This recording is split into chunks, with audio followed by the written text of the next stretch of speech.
तो ये हमारे आगे वीडियो का कंटिन्यूएशन है। हम जो है देख रहे हैं अपना प्रॉफिट एंड लॉस। अभी हमने उसकी बेसिक चीज़ें देख ली हैं कि हमें क्या पता रहना चाहिए कि हमें किसी भी एक्स पर कुछ भी आर्टिकल, कुछ भी प्रोडक्ट, कुछ भी हो सकता है, कोई भी ऑब्जेक्ट हो सकता है, उस एक्स पे अगर हमें पॉजिटिव हो रहा है तो हम प्रॉफिट में, नेगेटिव हो रहा है तो लॉस में। इतनी बात समझिए। और उसी परसेंटेज कैसे निकालेंगे, बेस में हमारा सीपी होगा, इतनी सी बात हमें याद रखनी है और हमारी परसेंटेज निकल जाएगी बस। ठीक है, तो अब हम देखते हैं अपने क्वेश्चंस को, क्योंकि अब हम अपने आप को अपग्रेड चलेंगे। जीरो से हमने स्टार्ट कर दिया है, अब हम आगे बढ़ रहे हैं, हमारा वर्जन 2 है ये। तो हम इसमें क्या है, अब हम देखेंगे क्वेश्चन करके कि हम लोग कैसे इन्हें यूज़ करेंगे।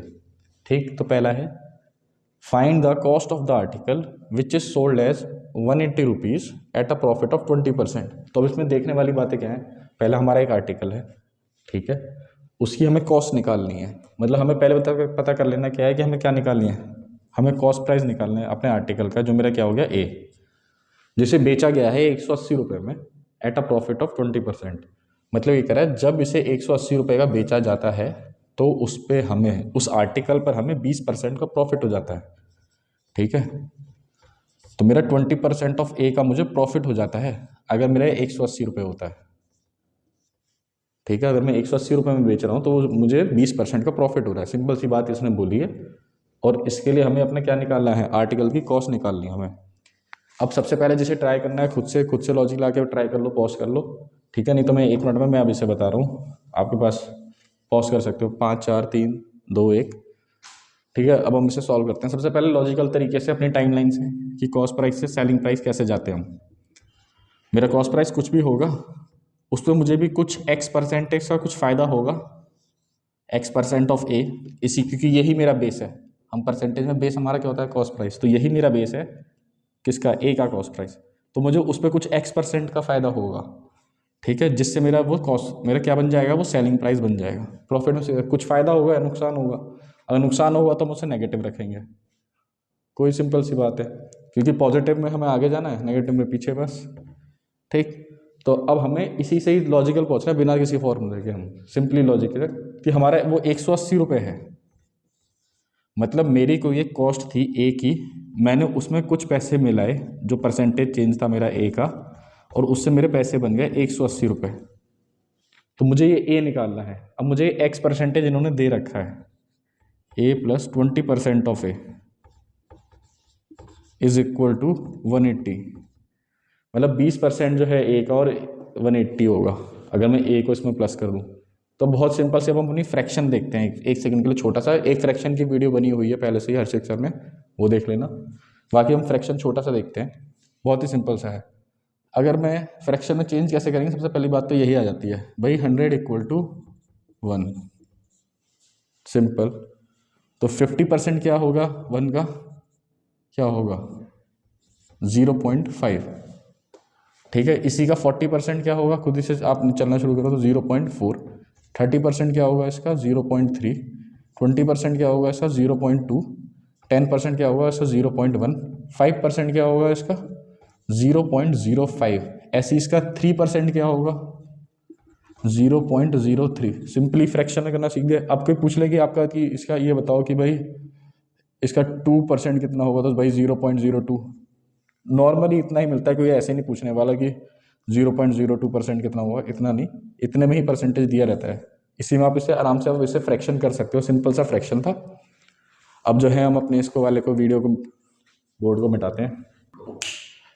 तो हम यहाँ पर थे अपने क्या, कि मैं, मेरा जो आर्टिकल बेचा गया उसे 20% कुछ ऊंची कीमत पर बेचा गया, जिसकी वजह से मुझे 180 रुपये मिले। तो मुझे क्या निकालनी है, ए की प्राइस निकालनी है। तो मैं इसी को ही आगे सॉल्व करता हूँ, लॉजिकली सिंपली चल रहे हैं। ए प्लस 20% मुझे पता है कितना होता है मेरा, 0.2। और 2% क्या होता है, 0.02। ठीक है, 2% 0.02 होता है, और 20% कितना है, 0.2। और 5% कितना होता है सर, 0.05। 50% 0.5। ठीक है, तो 0.2% of A is equal to 180। तो मैं से आगे देखूँ तो मेरा कितना हो गया, 1.2 ए। एक मेरा ए है, एक मेरा 0.2 है, तो टोटल 1.2 है। 1.2 इज इक्वल टू 180। अब तो मेरा क्या हो जाएगा, ए मेरा कितना हो जाएगा, 180 अपॉन 1.2। 180 अपॉन 1.2, इसका मतलब क्या हो गया, 1800 अपॉन 12। अब मैं इसे पहले 6 से काटता हूँ, तो 6 से काटा यहाँ 2 आया, 6 से काटा यहाँ आया 3। तो ये बचे 300, यहाँ बचा 2, 2 से 1 घटा कितना है 150। तो मेरा मेरी ए की वैल्यू कितनी आई 150। 150 ही मेरा क्या है, मेरा कॉस्ट प्राइस ऑफ ए जो मैं लेके चला हूँ, यही इसका आंसर है 150। अब हम इसका देखते हैं दूसरे तरीके से, सिंपली से इसका भी करते हैं। ठीक है, अब हम देखेंगे अपना ये वाला, ये जो हमारा जनरल फॉर्मूला है क्या है, बहुत सिंपल सा, एस पी मतलब selling price is equal to cost price into 100। अगर प्रॉफिट हुआ है प्लस करेंगे और नेगेटिव लॉस हुआ है तो माइनस करेंगे।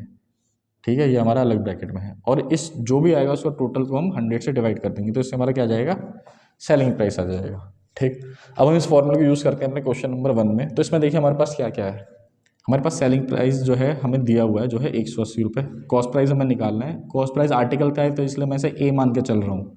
ठीक है, इनटू अब मैं किससे मल्टीप्लाई करूँगा 100। अब मुझे क्या हुआ है, प्रॉफिट हुआ है प्लस 20 रुपीज़ का। ठीक है, प्लस 20% का, क्योंकि प्रॉफिट जो है और जो लॉस है ये परसेंटेज में है।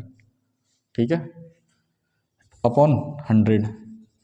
तो मैं क्या करूँ, उसे सिंपली पहले इधर ही ले जाता हूँ, तो 180 और 100 से इधर आके मल्टीप्लाई कर गया तो मेरे 2 0 और आ गए। ठीक है, 1800 इक्वल टू ए इंटू 120। अब ये 120 भी मैं इधर ले आऊँगा तो मेरा ए अगर मैं देखूँ तो मेरा ए इक्वल टू 1800 अपॉन 120 ये आ गया।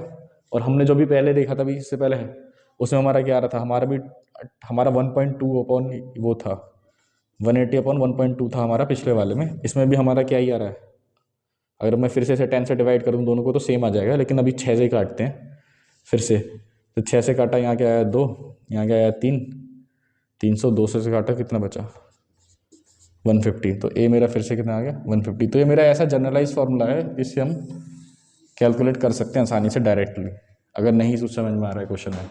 पर क्या है, हमें पहले टाइमलाइन समझनी चाहिए जिससे कंटिन्यू हो। ठीक है, अब जो है हम अब करते हैं अपना 1 सेकंड का पॉज लेते हैं, फिर मैं आपको करते हैं। अब हमारा सेकंड क्वेश्चन है जिसका है कि कॉस्ट प्राइस है आर्टिकल का कितना 200 रुपये और उससे सोल्ड किया गया है 20% लॉस पर। तो हमें बातें पता है। ठीक है, तो हम सबसे पहले अपना टाइमलाइन चलते हैं, अपना खुद से लॉजिक लगाएंगे, टाइमलाइन के हिसाब से देखेंगे। तो मेरा 200 रुपये का कॉस्ट प्राइस था, उसे मैंने कितने पे बेच दिया है, -20% के लॉस पे। अगर ये प्रॉफिट बोलते हैं ना तो मैं +20 लिखता, इन्हें -20 बेच के मेरा SP निकालना है मुझे, यही मुझे फाइंड करना है, यही मेरी टाइमलाइन है। ठीक है, तो मेरा 200 रुपये का प्रोडक्ट था, उस पर 20% का नुकसान हुआ उसे, और SP। अभी हमने पहले कैसे देखा था कि हम फ्रैक्शन में उसे जोड़ के तोड़ सकते हैं, मतलब कैसे हमने तोड़ा था, हमने 20% का ही हमने 0.2 लिख लिया था अभी, और जैसे बाकी आपको पता ही है कि जैसे 0.5 होता तो मतलब 50% रहता। ठीक है, तो हम हमारे पास 20 तो वैसे सेम ही है, तो हम सेम यूज़ कर सकते हैं फ्रैक्शन फिर से ही। ठीक है, तो 200 का 20% कितना होगा वो मैं उतना माइनस कर दूंगा। अच्छा, अब अगर मैं आपसे बोलूँ कि 200 का 10% कितना हुआ, तो 200 का 10% मेरा कितना आएगा, 20 आएगा, क्योंकि मेरा 100 का 10% कितना होता है, 100 का 10% होता है मेरा 10। तो 20 का 10% मेरा कितना है 20, 20 का 20% कितना होगा इस हिसाब से मेरा 40। ठीक है, तो मैंने 200 रुपये का जो प्रोडक्ट था वो मैंने -20% का, मतलब मेरा यहाँ पे क्या हो गया, मेरा 40 रुपीज़ पे बेच दिया, तो मेरी सेलिंग प्राइस क्या आ गई 160 रुपीज़। ठीक है, ये मेरा सिंपल कौन सा तरीका हो गया जो मैंने लॉजिकली सोचा अपने टाइमलाइन के हिसाब से कि मेरा कॉस्ट प्राइस सेलिंग प्राइस क्या जा रहा है, इसी के बीच में ही हो रहा है, या तो इधर जा रहा है नहीं तो इधर से वापसी आ रहा है। ठीक, अब हम अपना अगला तरीका देखते हैं कि जिसमें हम जनरलाइज फार्मूला लगाएंगे अपना, जो हमने देखा ही अपना क्या, जिसमें मैं अपना selling price is equal to cost price, मैं इसी मल्टीप्लाई कर दूँ 100। अब मैं इसी माइनस करूँगा, ठीक है, क्योंकि मुझे लॉस हुआ है तो मैंने करा -20 और डिवाइडेड बाय 100। ठीक है, सेलिंग प्राइस मुझे निकालना है, तो SP is equal to cost price मेरा कितना है 200, ठीक है, इंटू 100 - 20 80 अपॉन 100। ठीक है, ये मेरा हो जाएगा, तो 2 × 18 इक्वल टू 1600 अपॉन 16,000 अपॉन 100। अब मैं 100 से 2 0 काट दिया तो मेरे कितने आ गए 160 रुपीज़ आ गए। तो ये मेरा जनरलाइज फॉर्मूला है जिससे हर एक में आ जाता है। ठीक है, थैंक यू। अभी हम अपना वर्जन 3 देखते हैं अगले में।